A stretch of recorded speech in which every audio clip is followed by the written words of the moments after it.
때가 되어서 예수님의 십자가 사역이 시작이 되었습니다.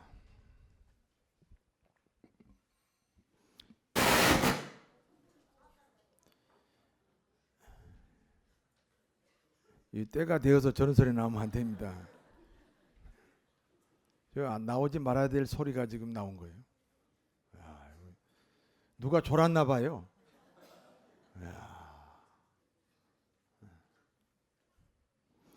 예수님이 사람들에게 끌려 다닙니다.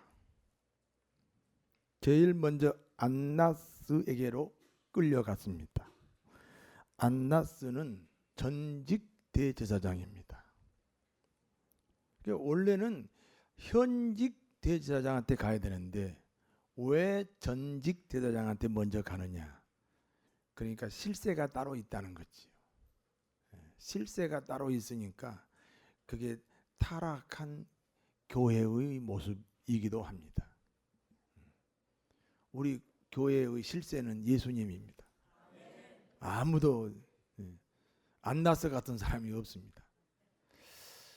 그래서 안나스에게로 대제사장도 아닌데 사람들이 그 실세인 안나스에게로 데리고 갔습니다. 이 안나스는 현직 대제사장인 가야바의 장인이기도 합니다. 이번에는 사람들이 예수님을 현재 대제사장인 가야바 집으로 데리고 갑니다. 베드로는 몰래 뒤따라갑니다. 예수님이 붙잡혀가지고 그 예수님을 끌고 다니는 사람이 지금 얼마나 포악합니까? 그러니까 나서지 못하고 숨어서 따라다니는 거예요.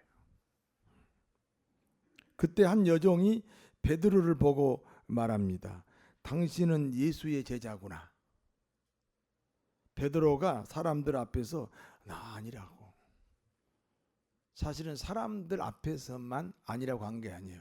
예수님 면전에서 나 저 사람 제자 아니라고 한 거예요.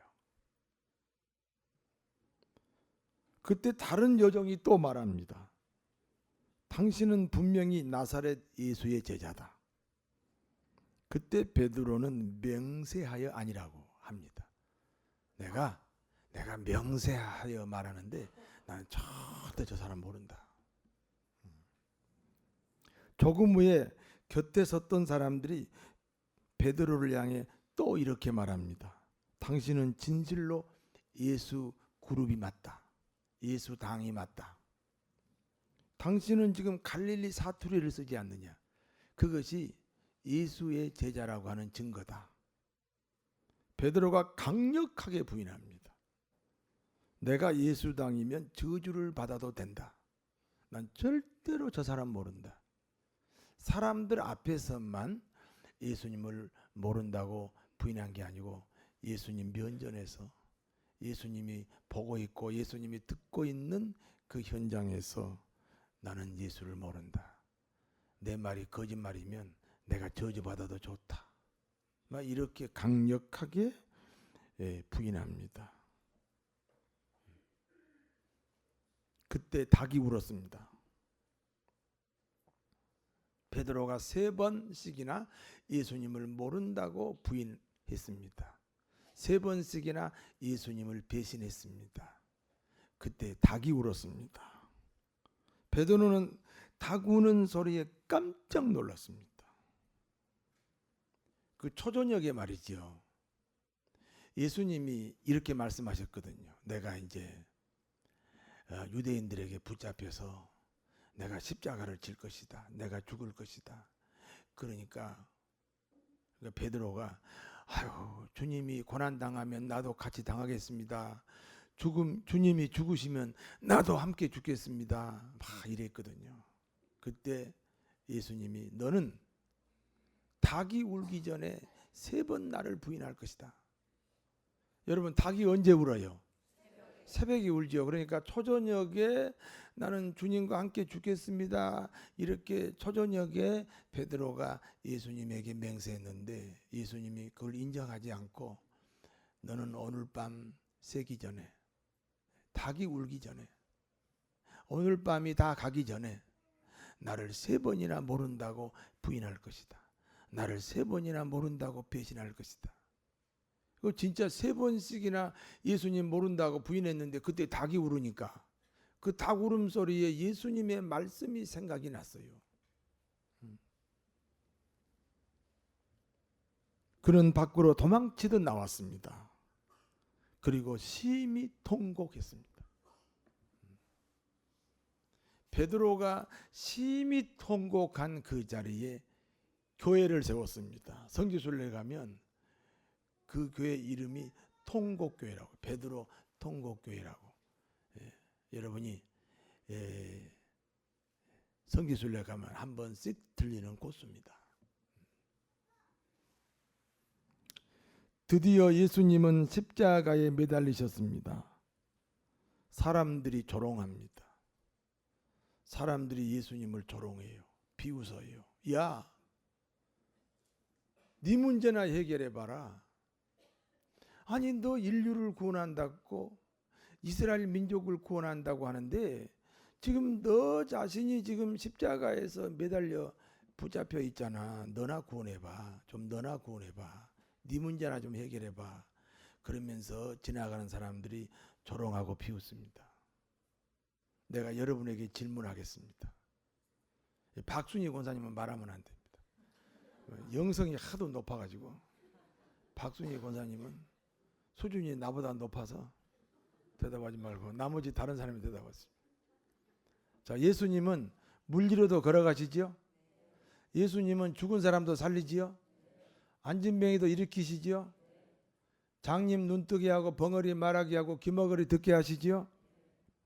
예수님은 전능하신 하나님이에요. 하나님이 인간으로 오신 거예요. 그분은 불가능이 없는 분이에요. 그런데 지금 그분이 십자가에 매달려 계세요. 그러니까 내려올 수 있는데도 우리를 구원하시려고 안 내려오신 건가? 아니면 우리처럼 내려올 수 없어요. 우리가 거기 매달리면 못 내려오잖아요. 그래서 무능하셔서 못 내려오시는 건가? 여러분 어느 쪽이에요? 무능해서 못 내려오신다? 그럼 박순희 권사님하고 대답이 똑같은데.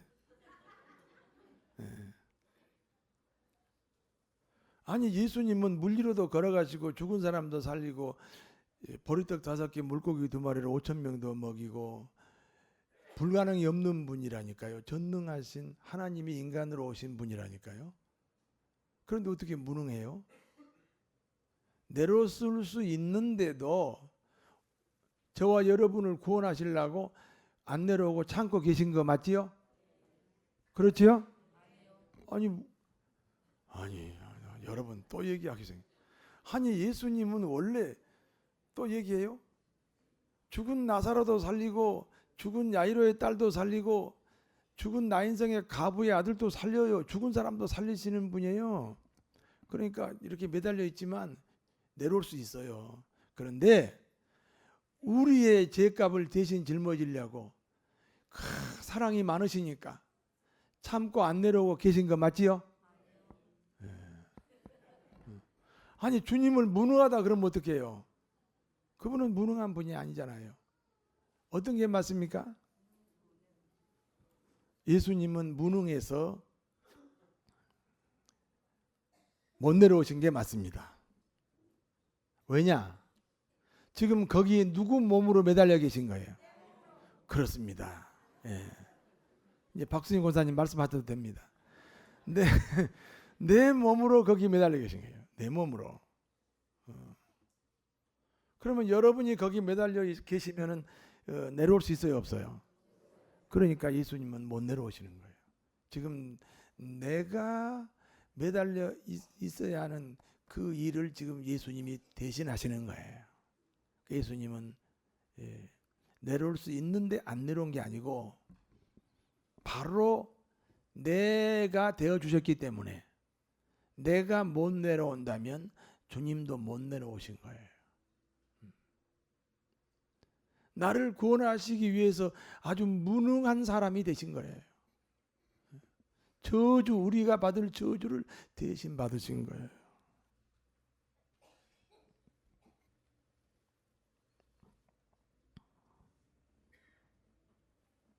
내려올 수 없어서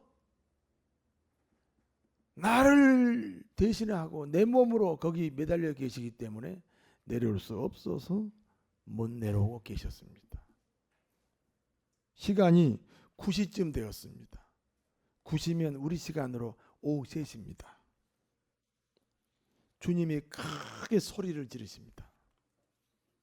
엘리 엘리 라바 사박다니, 하나님 하나님 어찌하여 나를 버리시나이까. 여러분, 예수님은요 지금 이 손바닥에 못이 박혔어요. 얼마나 아프시겠어요. 이 발목에도 못을 박았어요. 머리에는 가시 면류관을 썼어요. 온 머리를 지금 다 구멍을 냈어요. 예수님을 때리는 채찍은 끝에 낚싯바늘이 있어요. 예수님을 빨가벗겨 가지고 그 낚싯바늘이 붙은 채찍을 때려요. 그러면 채찍이 딱 예수님 몸에 달라붙으면 그 낚싯바늘이 예수님의 살갗을 뚫고 들어가요. 그리고 그 군인이 채찍을 쭉 잡아다니면 살점이 뚝뚝뚝뚝 떨어져요. 거기서 붉은 피가 흐릅니다. 침뱉음 당합니다.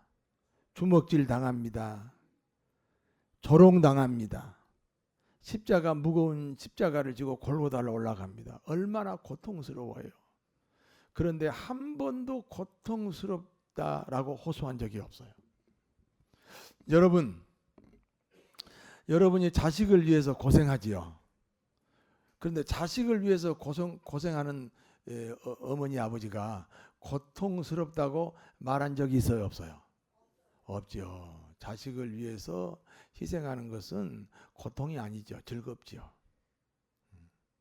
예수님도 십자가 선상에서 그 많은 고통을 즐거움으로 당하셨어요. 왜냐하면 우리를 그렇게 사랑하셨거든요. 우리를 너무너무 사랑하시기 때문에 십자가에서 인간이 겪을 수 있는 한계를 넘어서 나중에는 로마 나라에서 이 십자가라는 형벌을 없애버렸어요. 인간으로서 이보다 더 가혹할 수가 없다. 그 엄청난 십자가 고통도 우리를 사랑하시기 때문에 즐거움으로 감당하셨는데, 그런데 고통을 호소한 적이 언제 있느냐? 엘리 엘리 라마 사박다니, 하나님 하나님 나를 어찌하여 버리시나이까.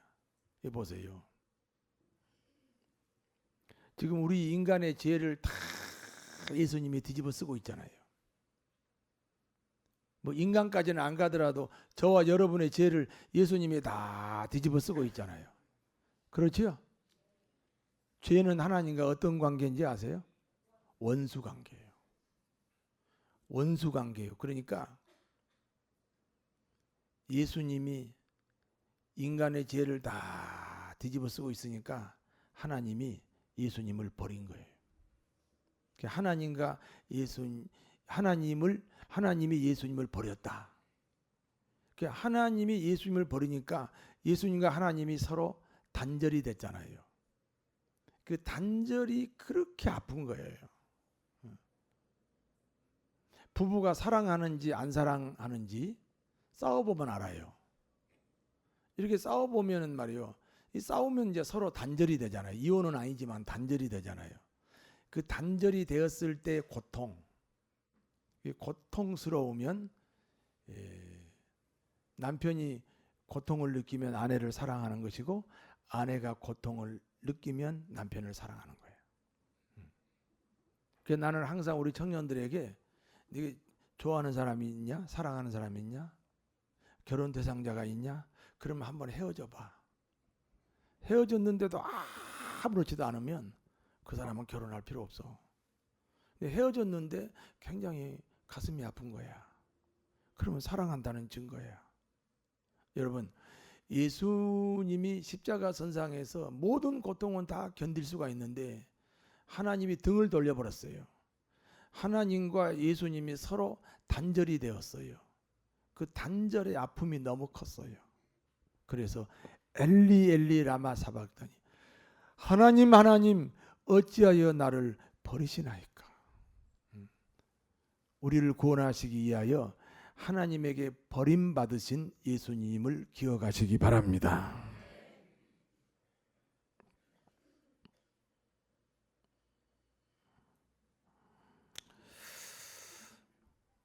예수님은 크게 소리 지르시고 그 영혼이 떠나가셨습니다.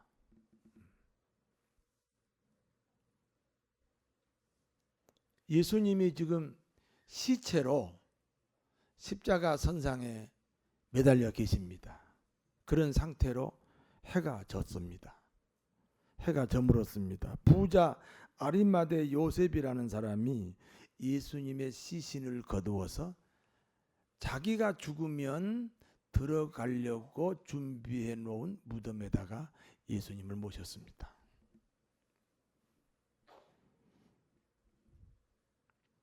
예수님이 무덤에까지 가셨습니다. 여러분, 무덤은 뭘 상징하지요? 무덤은 실패를 상징하잖아요. 무덤은 실패를 상징해요. 내가 그 어떤 분의 시를 잠깐 읽은 적이 있는데 그 시의 내용이 이런 거예요. 어느 산 기슭에 무덤이 하나 있다. 근데 무덤인지 아닌지 얼핏 봐서는 잘 모르겠다. 왜? 주인이 없는 무덤이에요. 거기 잡초만 자란 게 아니에요. 거기 나무도 자라요. 그래서 비석 하나도 없고 그냥 약간의 언덕 같은 그 모양을 이루고 무덤이 하나 있다. 얼마나 아름다운가. 그런 시가 있어요. 여러분, 사람이 죽으면요, 사실은 무덤을 쓸 필요도 없어요. 그런데 지나가다 보면 막 을이 번쩍한 무덤이 있잖아요. 막 비석이 있고 그냥 막 계단을 만들고 그냥. 그런데 그게 여러분 보기 좋아요? 얼마나 추한지 몰라. 이 죽으면요, 우리가 흔적을 남길 필요가 없어요.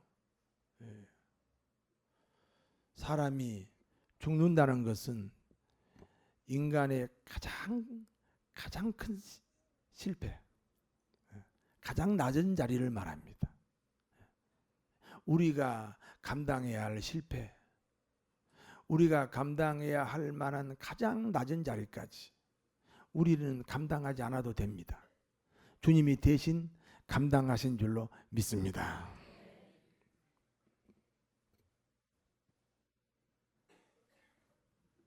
예수님은 무덤에서 침묵하셨습니다.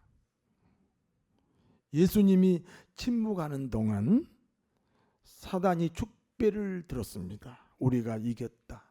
우리가 하나님의 아들을 죽였다. 사단이 우리가 이겼다. 우리가 하나님의 아들을 죽였다. 축배를 드는 그 침묵의 시간이 지났습니다. 안식 후 첫날이라 그랬어요. 그러니까 토요일이 그 당시에는 안식일이니까 안식 후 첫날이니까 오늘 우리가 예배드리는 이렇게 주일입니다. 주일 새벽 미명입니다. 동역에서는 해가 뜨려고 준비하고 있습니다. 아직 어두움이 가시지 않는 시간입니다. 막달라 마리아가 예수님 무덤으로 왔습니다. 돌문이 옮겨져 있습니다. 막달라 마리아는 누가 예수님의 시체를 가져갔을까 걱정이 되었습니다. 그래서 베드로와 요한에게 이 사실을 알렸습니다. 아니, 예수님의 무덤이 돌이 옮겨졌다. 예수님의 시신이 없다. 베드로가 요한이 막 깜짝 놀래가지고 뛰어서 무덤까지 왔습니다. 요한이 젊으니까 먼저 도착했는데 두려워서 무덤 안으로 못 들어갑니다. 베드로가 나중에 왔지만 무덤 안으로 쑥 들어갑니다. 빈 무덤입니다.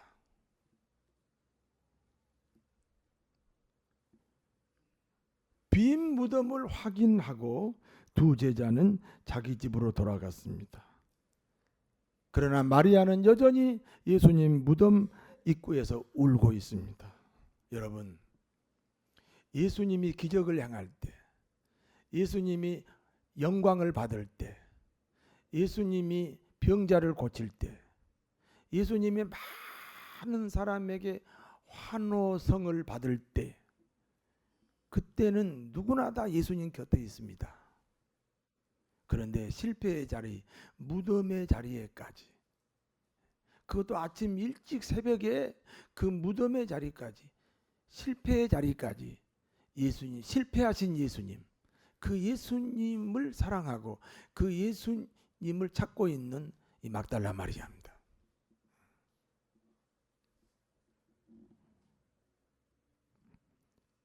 마리아가 무덤 입구에서 울고 있을 때 흰옷 입은 두 천사가 이렇게 말합니다. 여자여 어찌하여 울고 있느냐? 여자여 어찌하여 울고 있느냐? 마리아가 말합니다. 어떤 사람들이 주님을 어디론가 옮겼습니다. 내가 알지 못하니 슬프고 또 슬퍼서 이렇게 울고 있습니다. 여러분, 많은 사람에게 영광을 받는 주님도 사랑하셔야 되겠지만 이렇게 무덤에까지 내려가서 실패하고 그리고 인간으로서 가장 낮은 자리에 그 무덤이라는 그것도 시체로 있는 그 예수님을 사랑하는 이 마리아 같은 마음을 여러분 가져야 됩니다. 어떤 사람들이 주님을 어디론가 옮겼습니다. 내가 알지 못하니 슬프고 또 슬퍼서 울고 있습니다. 그때 부활하신 주님이 마리아 뒤에 서 계셨습니다. 마리아는 예수님을 알아보지 못합니다. 동산지기인 줄 알고 주님의 시신을 어디에 옮겼는지 묻습니다. 그때 예수님이 마리아를 불렀습니다. 마리아야.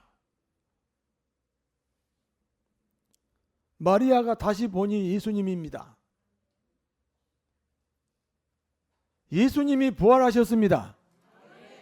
할렐루야. 부활하신 주님이 제자들을 찾아 다니십니다. 첫 번째는 막달라 마리아 얘기죠. 제일 먼저 부활하신 주님이 제일 먼저 만난 사람이 막달라 마리아입니다. 다음으로는 같은 날 10명의 제자들에게 나타나셨습니다. 10명의 제자란 말은 가룟 유다는 자살하고 죽었으니까 없고 도마는, 의심이 많은 도마는 그 자리에 없었어요. 사람이 그렇더라고요. 꼭 이 설교 드려야 될 사람은 어쩌면 그 시간에 빠졌어요. 이번에 새벽기도도 좀 꼭 나왔으면 좋겠다는 사람은 어쩌면 안 나와요. 그 의심 많은 도마는요, 하필 그 장소에 없어요. 그리고 8일 후에 의심 많은 도마, 예수님의 못자국을 보지 않으면 난 믿을 수 없다. 그리고 부활을 거절했던 그 도마에게 찾아가셨습니다. 그리고 옆구리에 창자국을 보여주시고 양 손바닥에 못자국을 보여주시고 그리고 양 발목에 못자국을 보여주시면서 믿어라. 안 보고 믿으면 더 복되다. 이 창자국을 만져보고 이 못자국을 만져보고 내 부활을 믿어라. 여러분, 안 보고 믿어야 복됩니다. 부활하신 주님은 40일 동안 다니시면서 복음을 전했습니다.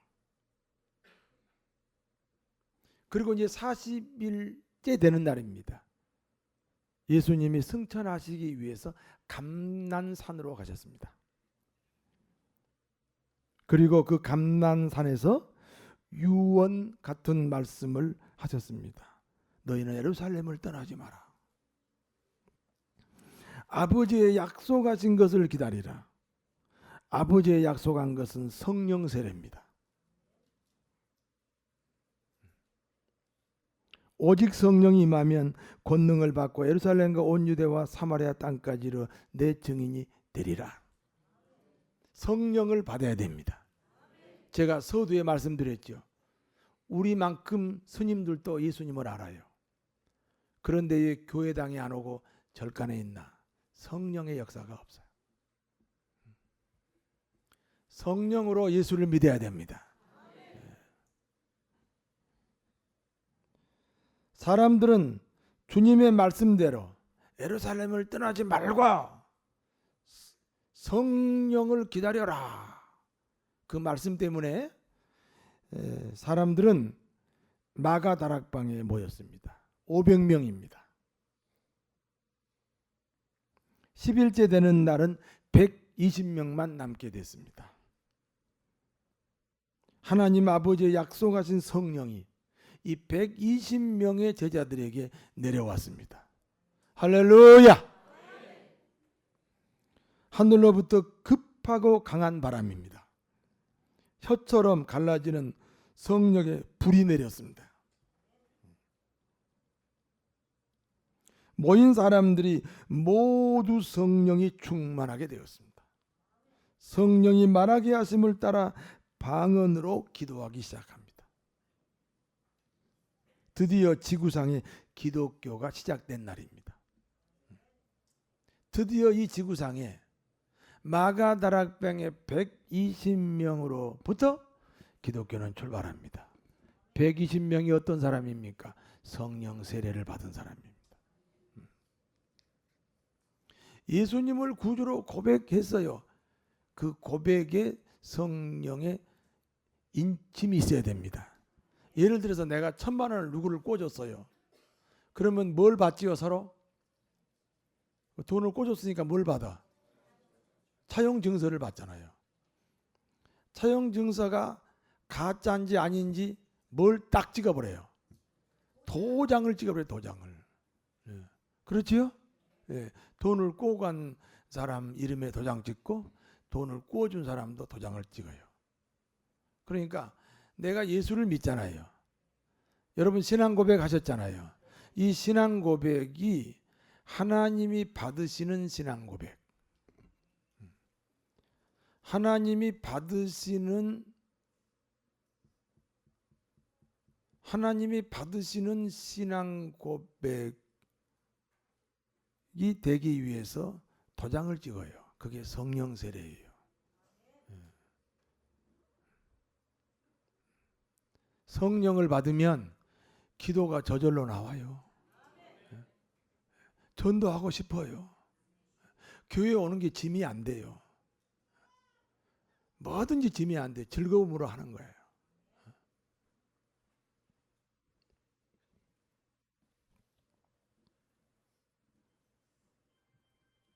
드디어 지구상에 기독교가 시작이 됩니다. 우리 모두는 성령이 충만하게 되어야 합니다. 근데 성령이 충만한 거하고요, 술 취하는 거하고 모양이 똑같아요. 술 취하면 제정신이요, 제정신이 아니요. 성령이 충만해도 제정신이 아니요. 불신자가 볼 때는 우리가 제정신이요, 제정신이 아니요. 제정신이 아니잖아요. 그거 봐요. 그렇게 불신자들이 볼 때, 남편이 볼 때, 아내가 볼 때, 자식이 볼 때, 부모가 볼 때 제정신이 아닌 것처럼 믿어야 천국 가는 믿음인 줄로 믿습니다. 젊은이는 환상을 보고 노인들은 꿈을 꿉니다. 성령이 충만한 증거는 뭐예요? 꿈을 꾸는 거예요. 여러분 꿈은 미래에 있어요? 현재에 있어요? 과거에 있어요? 그렇죠. 건강의 꿈, 부자의 꿈, 출세의 꿈, 성공의 꿈. 이번에 지금 대통령 출마하는 사람들이 다 대통령이라는 꿈을 가지고 출마하지 않았습니까? 아직 5월 9일이 안 됐으니까 미래에 있는 거죠. 따라서 꿈은 미래에 있다. 그런데 이 미래에 있는 이 꿈이 지금의 내게 영향력을 미쳐야 돼요. 그것을 꿈이라고 그래요. 꿈은 있다는데 현재 내 삶에 전혀 영향력을 미치지 않네. 예를 들어서 부자가 돼야 되겠다. 그런데 부자가 될 짓은 하지 않아요. 어떤 대학생이 말이요, 사법고시를 봐야 되겠대요. 사법고시 합격하는 것이 꿈이요. 그러면 그 꿈이 지금의 나를 지배해야 돼요. 그것이 꿈이에요. 지금의 나하고 연결이 안 되면 꿈이 아니에요. 그 꿈을 무슨 꿈이라고 그래? 아, 그게 꿈이라고. 내가 그래서 아까부터 그랬잖아요. 우리 박순희 권사님 아까부터 내가 신령 벌써 내가 말 안 해도 다 알아버려요. 할렐루야. 네.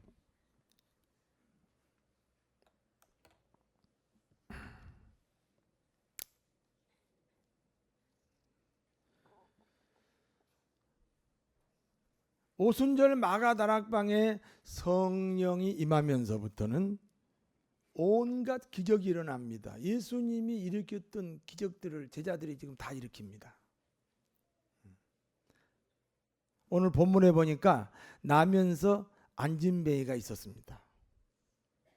성전 입구에서 구걸하는 사람입니다. 베드로가 성전으로 들어가려다가 이 사람을 만났습니다. 안진뱅이가 베드로에게 말합니다. 한 푼 주세요. 베드로가 그 안진뱅이에게 이렇게 말합니다. 나는 내가 구하는 것은 없다. 금과 은은 내게 없다. 나는 내가 구하는 것은 없다. 내게 있는 것으로 너에게 주겠다. 나사렛 예수 이름으로 걸어라. 그가 일어났습니다. 그가 뛰어다닙니다. 성전으로 들어갔습니다. 찬송을 부릅니다. 나면서부터 안진뱅이에요. 이 사람 지금 나이 40이에요. 건강해졌어요. 여러분 잘 보세요. 현재의 환경 말고 새로운 환경을 원하시면 구하는 것을 바꿔야 돼요. 현재까지 내가 구하는 것을 바꿔야 돼요. 그 안진뱅이가 한 푼 주세요. 돈 주세요. 돈 주세요. 돈 주세요. 베드로가 그걸 바꾼 거예요. 네가 구하는 건 나는 없어. 내게 있는 걸 너한테 줄게. 나는 예수님밖에 없어. 예수님을 너에게 줄게. 나사렛 예수 이름으로 걸어라. 벌떡 일어났습니다. 뛰어다닙니다. 성전으로 들어갔습니다. 찬송을 불렀습니다. 다음 날입니다. 관리들과 장로들과 서기관들과 대제사장들이 모였습니다.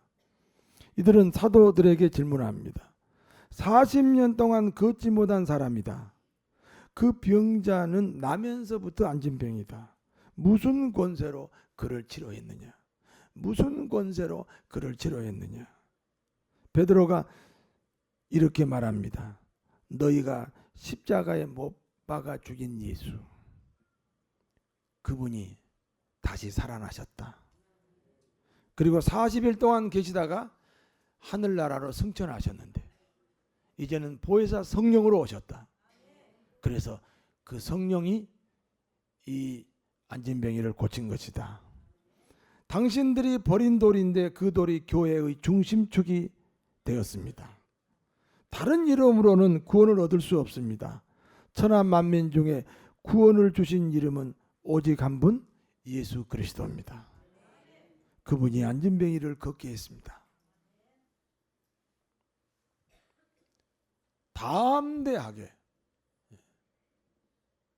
예수님 뒤따라 그 안나스 집으로, 가야바 집으로, 그리고 뭐 헤롯 왕 집으로 그 빌라도 집으로 뒤따라 다니면서 사람들이 너 예수님과 같은 당이지 아니다. 너 예수님의 제자지 아니다.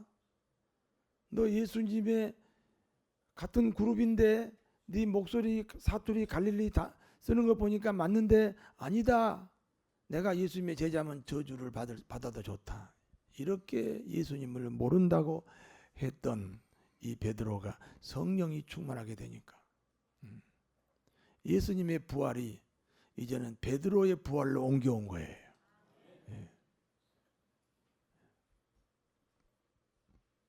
관리들과 장로들과 서기관들과 대제사장들 앞에서, 그 권력자들 앞에서 담대하게 저 안진뱅이를 고친 분은 예수 그리스도다 라고 증언할 수 있게 되었습니다. 베드로는 참으로 연약한 사람입니다. 주님과 함께 죽겠다고 했습니다. 그러나 그날 밤이 지나기 전에 주님을 배신했습니다. 그때 나온 노래가 배신자라는 노래입니다.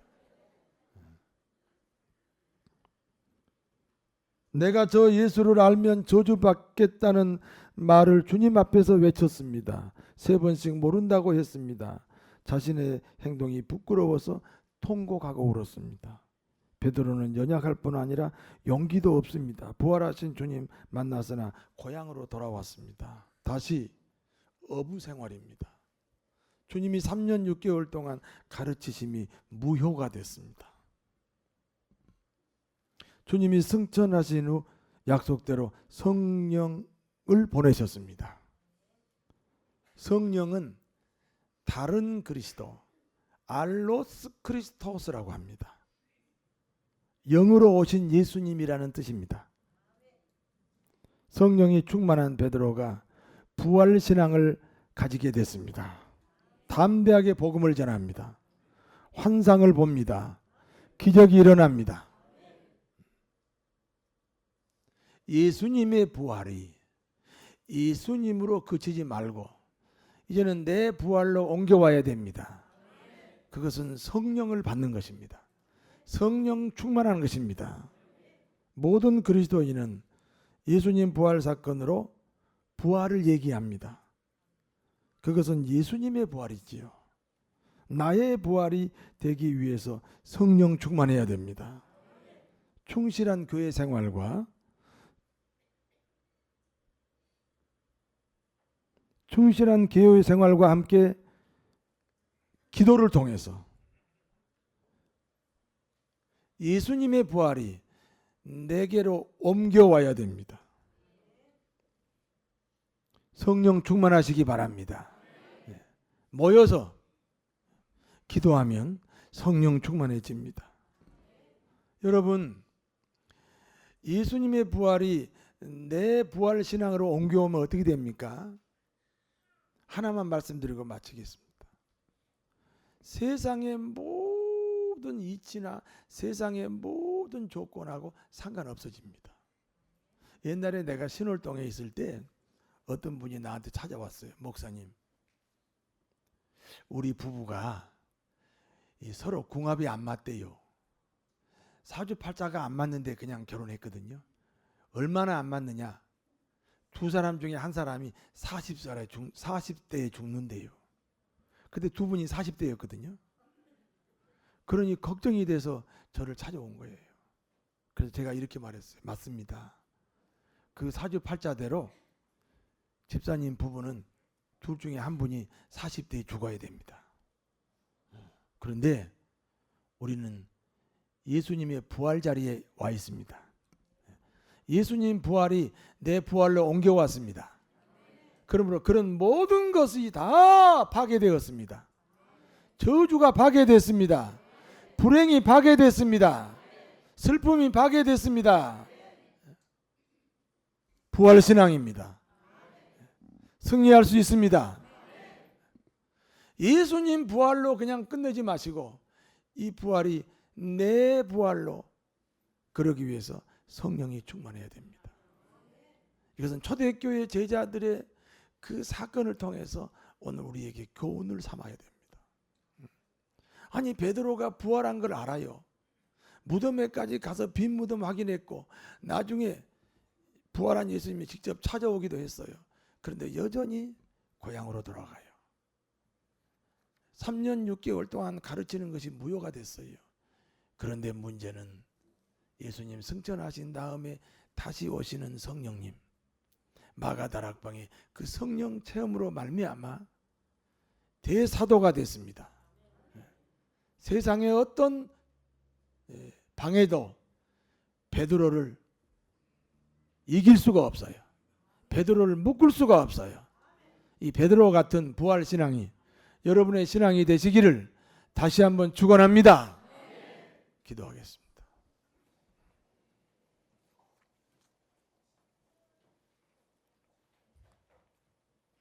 예수님의 부활이 내게로 옮겨와야 부활의 완성입니다.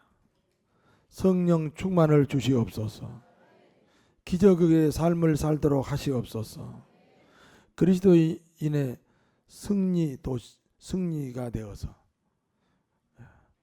우리의 삶이 풍성하도록 축복해 주옵소서. 예수님 이름으로 기도하옵나이다.